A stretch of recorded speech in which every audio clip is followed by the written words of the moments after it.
Peter Terlahi, the two Democrats who rounded out the top 15. All right, and we'll bring on former senator. He'll be making a return in the 36th, Republican Frank Blas Jr. First of all, congratulations, Senator. Oh, first up, good morning, Chris, Bree, and Jason. Thank you. Yes, it's a beautiful morning, and glad to be on. You're sitting under the canopy. You're right. It is a beautiful morning. You just Yes, that's why. You've been in the Zoom room for a minute, and you look very thoughtful. What are you thinking about this morning, Senator-elect? Well, first off, Jason, thanks for the virtual food. I don't think there's any more left for anybody else. We also got some pork tocino here, Senator, and crispy pata. Just in. Crispy pata for breakfast. Hope you we're planning on doing the yard today. Better take your Indocin. So we're doing this up to lunch today, or what? You got good timing. Well, first off, I'm humbled and I'm very grateful, thankful for the many people who have confidence in me and have placed their trust in me and voted for my return to the legislature in the 36th Guam legislature. And we got a lot of work to do. I plan on hitting the ground running. As a matter of fact, I'm already starting to do some stuff so that when we get in, when we get sworn in, it's continuing on. Things need to get done now. Unfortunately, I'm not going to be sworn in until January, but there are people that still need to be able to survive through the week, and that's what I'm working on. Still passing out food,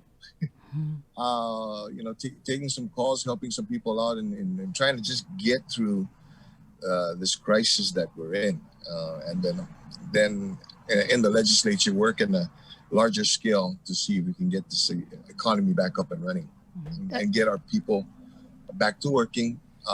At the same time, working and helping to reduce this threat that this coronavirus pandemic is causing, not just to the island, but to the world. But of course, working on things to help to reduce the threat, minimize.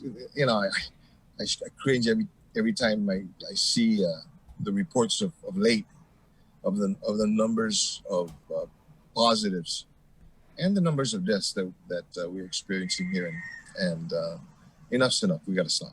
It's got to stop. And I think, with Senator Joanne Brown, who said yesterday morning, after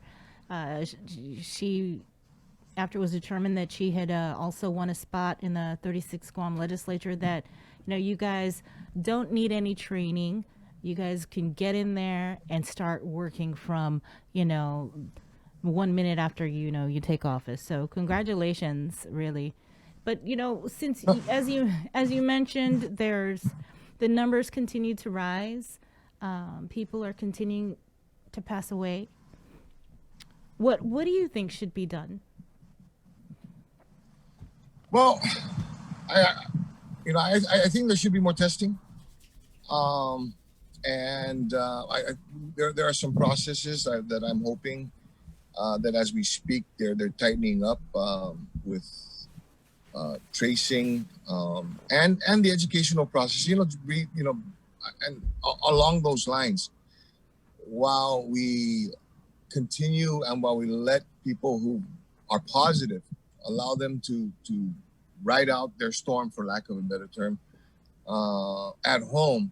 I think one of the things that we're missing is, so how do we help these people transition out of that? How, sanitize the home.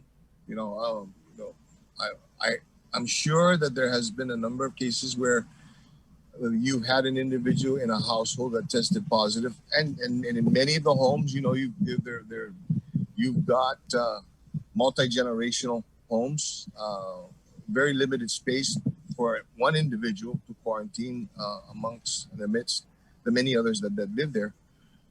But then I think one of the things that is lacking is the ability to be able then to sanitize this area so that the virus and remnants of it that could be contracted, could be caught by other members of the family, can also get it. So I hope that that's part of the process and some part of the things that they are now implementing. And it's I just ask the community. Let's just use common sense. Yeah. And then we can get through this. I just asked that. I mean, because what can the legislature really do? The governor's already flexed her superpowers with the Emergency Health Powers Act, and just yesterday they held the virtual public hearings for these fines and fees, which normally would go through, I guess, approved by the legislature at the end of the day. But it's clear that with the flexing of her emergency power, she doesn't need the legislature, and it kind of seems like she can do what she wants to do to make sure that we're safe and that our health is protected. So, well, it's one thing to be able to argue and to make the point about being able to have it, but there are processes. There's a democratic process for these things to review, and albeit that in the early stages of this emergency, then the actions can be tolerated or accepted. However, as it's prolonged, the legislature does have a role in being able to find out, first off, okay, how is your money being used? And it's primarily in the area of funding, okay, monetary resources. How is this money being used? And what more can or how can we help to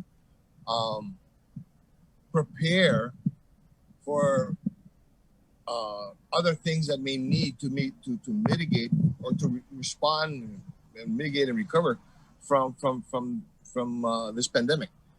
I'm not. I guess I don't agree that the legislature hasn't had or didn't have a role over the last 8 months. There were many processes and there were many points in this time period where I believe and I felt that the legislature should have been an integral part of, so that we can help to eliminate some of the delays. Let's take, for example, the poor. We basically knew that this money was going to be coming, and we were in need of a process to be able to disperse it. But we didn't do anything about it until the money got there and it sat there. It's like, oh, we'll deal with it when we get it. And then when we get it, okay, how do we deal with it? And in the meantime, you had families who they don't want a handout. They just want a hand up, but they were waiting. They were hoping for ways to be able to make them whole, help them to pay their bills, pay the rent, buy the food. I think that process, I know that process could have been a lot quicker and now even a lot more efficient than it is today, so that we can get that money out.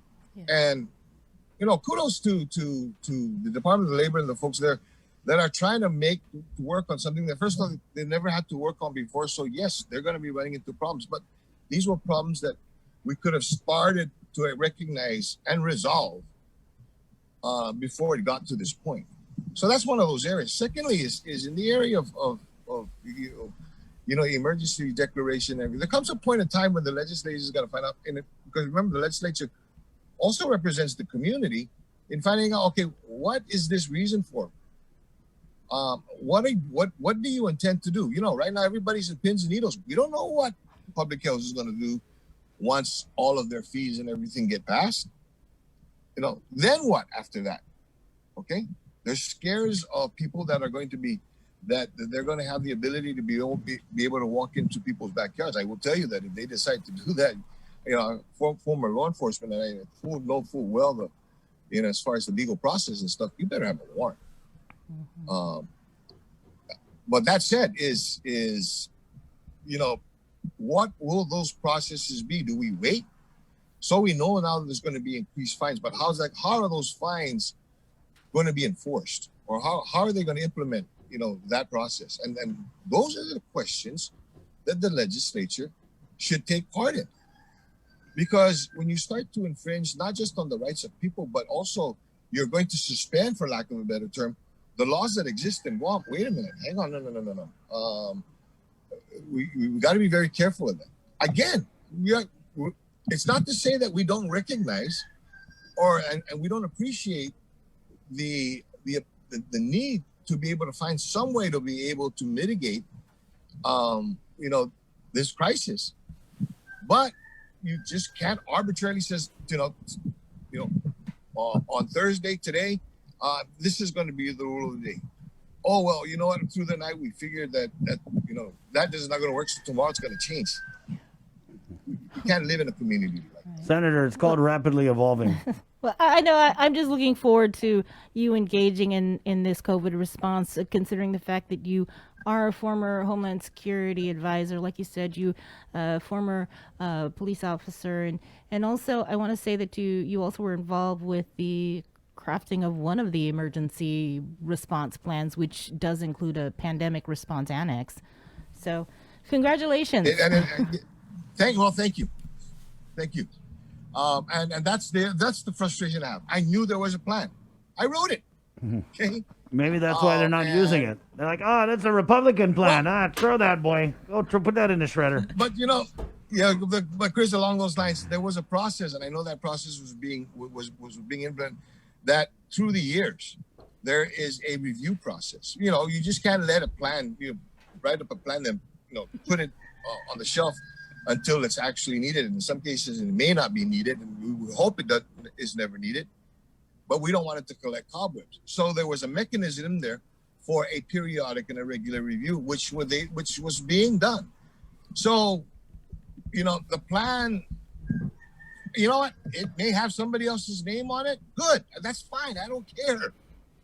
But there's a plan, and that was my disappointment, is that there was not a utilized. It really scared me when they said, "Well, we've never experienced this, and there is no plan." Right. There is a plan. Right. There was a plan. Senator, before we let you go, much has been made about the relationship between the Democratic supermajority, which has eroded a little bit, when you look at the election results, and the Republican minority. Do you think that relationship between the two parties in the 36th Guam legislature will be maybe a little more kumbaya?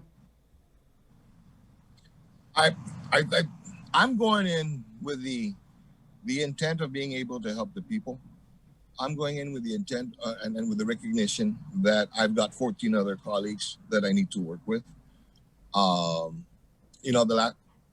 Republican and Democrat thing for me ended on Wednesday night or Tuesday night. Now in this process, we've got to work for the people of Guam. And yes, we may have some philosophical differences in how it should be done. But it's working so that we do get a product, completed, done, so that we can move on. So to answer that question, I'm ready to work with them. But are they ready to work? Ask them, are they ready to work? Yeah, all right. All right, Senator. Congrats again, and thank you. Keep us posted. All right. Thank you very much. Enjoy your thoughts out there. Okay, there you go, Senator-elect, former Senator Frank Blas Jr. 846. Let's keep it in the K-Wave News Zoom room, where we have from the Guam Education Board. Sorry,